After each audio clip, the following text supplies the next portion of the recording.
Hi, it's Lisa Greenfield with Truth in Hand, and it's time for your Daily Tarot. This is the week of November 6th through the 13th. We have Super Tuesday, followed next week by our Super Moon, and the cards have some really good information for us that'll help this week. But before I get started on that, do know you can visit me, truthinhand.com, if you enjoy this, and you can get more of the tarot, astrology, and always that map of you there in your hands. So, are you ready to begin? All right, what I love is our card of the week this week is perfect for what we've got cooking. It is the Nine of Arrows. Okay, the Nine of Arrows is the needless worry card. Now, it doesn't say that you aren't in a mental state, and boy, here in the United States, we have worked ourselves into quite a frenzy. So mentally, there's a lot of anguish, but this card speaks to the fact that it is needless worry. Nines are always the teacher number, so this is an opportunity to really see where we are worried and stressed about things that are going to work out. They may not look the way we want them to, they may not feel the way that we want them to, but they're going to turn out. And that's important to remember this week as we're torturing ourselves with our worst case scenarios. All right, you also have the ability with that worst case scenario to picture the best case scenario. And that's the invitation with the card of the week. All right. We start on Monday and we've got the King of Stones. What I like about that and with the astrology today is really putting things on a firm foundation. Anytime you've got the stones, things are rock solid. All right, they're slow to move, slow to change, but they're also rock solid. All right, and with this king, it's very much about being logical, being very in charge of what's going on so that you can feel like, all right, I've got command this week of my actions and my internal weather, okay? So that's always a good place to start. And then we move into Super Tuesday, and we've got the Journey card. Woo! All right, now in traditional tarot, this is the Death card, and death, remember, very rarely means a physical death. What it means is a slow transition, and it's perfect for Super Tuesday. For one thing, we have not one but two women on the ballot. Now, this is not about politics, but I'm just saying it's taken 95 years since women got the vote in the United States for actually two women, to be on the ballot. And so it's just progress. It's an interesting demarcation. So it's the end of the completely male-dominated field. So not choosing anything, but it's got chaos swirling around it, which endings often do look very chaotic. And we are seeing the end of a 600-year-old patriarchy that is culminating all over the world in shift and change, which feels stressful.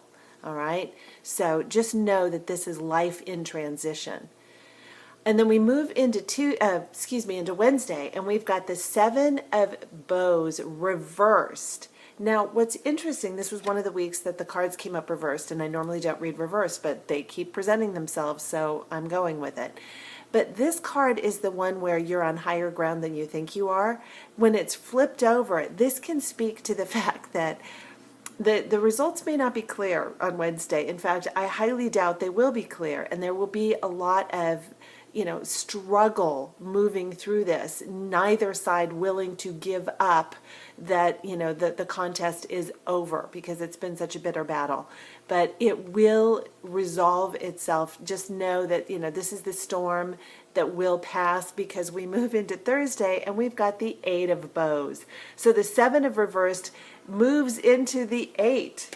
So it's like, and the Eight is hearth fire. So it's people coming together. Likely both sides are going to rally to their each respective courses and see where they can go from there. But the bottom line is you'll start to see some clarity emerge. And then it moves into Friday, and we've got the Three of Stones.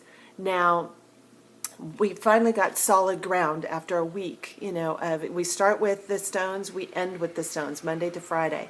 In between, we've got a lot of transition, change.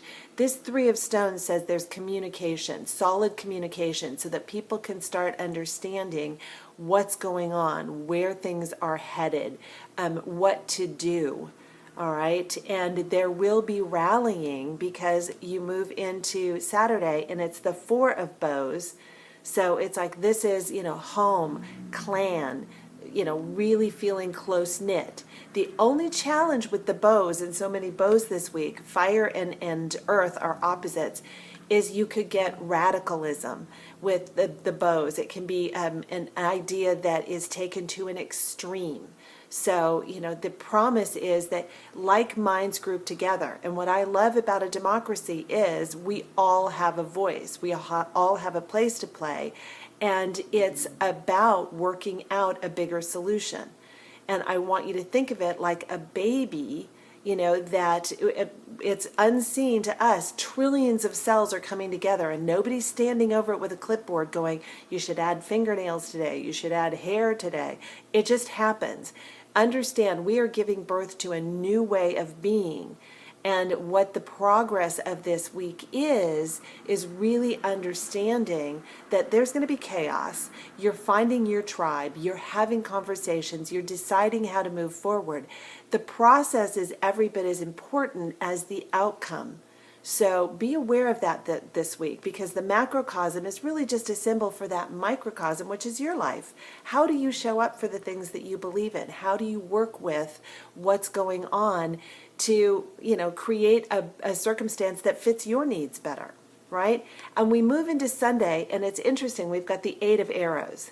So we started the week with the card of the week was the 9 of Arrows, which is the needless worry. We end it with the worry card, the 8 of Arrows. So it's telling you that I know it may look chaotic this week. I know it may be stressful. The rate of people on antidepressants has skyrocketed during this election process. So there is a lot of anxiety, but this is going to be all right. You have a voice, you have points of view and opinions. You have to decide how you want to come together with people of like minds to bring about shift and change that you want. That's the important part this week, because whether it's on a national scale or whether it's on a personal scale, that's a good arc to remember, okay? I'm Lisa Greenfield with Truth in Hand, and again, visit me truthinhand.com if you would like to have more of this. And meanwhile, understand that we're baking the baby. Just because it looks chaotic doesn't mean that everything isn't going to be just perfect. All right? Thanks. Have a good week.